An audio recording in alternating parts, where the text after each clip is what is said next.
Hello नमस्कार दोस्तों। आज मैं धमाकेदार शानदार जानदार मसालेदार होली गीत आप सबके लिए लेकर आ गया हूं दोस्तों। मार्केट में गर्दा उड़ाने वाला, जी हां दोस्तों, जिस ट्रैक का नाम है जानू के पेपर चलता या फिर सुनो सखी काजल। दोनों ट्रैक सेम है दोस्तों। किसी भी ट्रैक पर इस गाने को आप गा सकते हैं।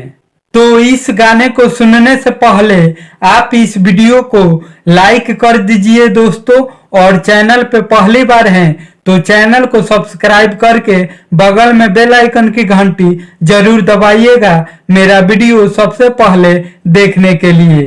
तो चलिए दोस्तों, देरी ना करते हुए आज का धमाकेदार होली गीत देखा जाए और सुना जाए कैसा है। डालता वे चोली में तो साया में से गिरता, डालता वे चोली में तो साया में से गिरता। सोइया हो देवरा होली में हम पे भीरता, राजा हो देवरा होली में हम पे भीरता भीरता। डालता वे चोली में तो साया में से गिरता, डालता वे चोली में तो साया में से गिरता, डालता वे चोली में तो साया में से गिरता। धोई के पाजा लेता वे माजा, मारे पिचकारी फचर फचर। भिजल साड़ी करे बरियारी, देहिया करता लसर लसर, देहिया करता लसर लसर। धोई के पाजा लेता वे माजा, मारे पिचकारी फचर फचर।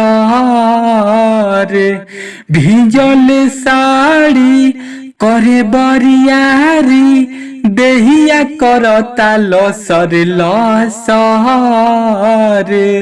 देहिया करता लसर लसर।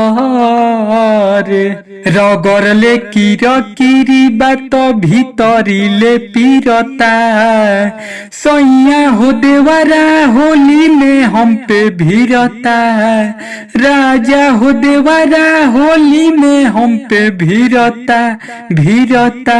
डालता वे चोली में तो साया में से गिरता, डालता वे चोली में तो साया में से गिरता, डालता वे चोली में तो साया में से गिरता।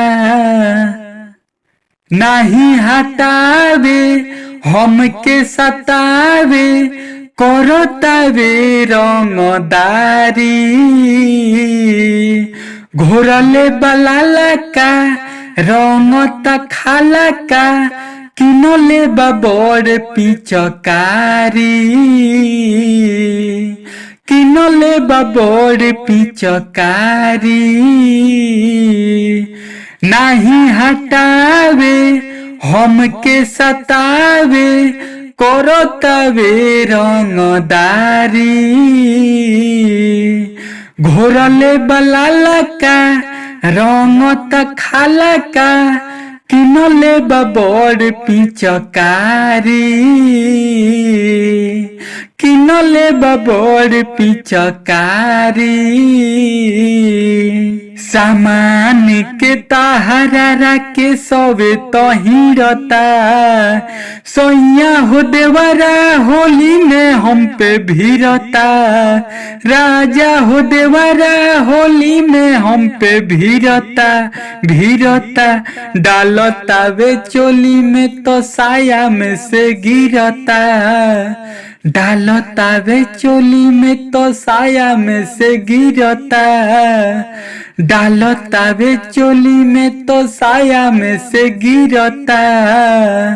तो कैसा लगा दोस्तों आपके भाई का ये होली सॉन्ग? आप सब कमेंट करके जरूर बताइएगा दोस्तों। अगर सॉन्ग अच्छा लगा है तो वीडियो को लाइक करके जाइएगा दोस्तों, और चैनल पे पहली बार है तो चैनल को भी सब्सक्राइब करके बगल में बेल आइकन की घंटी जरूर दबाइएगा मेरा वीडियो सबसे पहले देखने के लिए। तो मिलता हूं दोस्तों अगले वीडियो में नए हिट गीत के साथ। तब तक के लिए नमस्कार, बाय बाय, जय हिंद दोस्तों।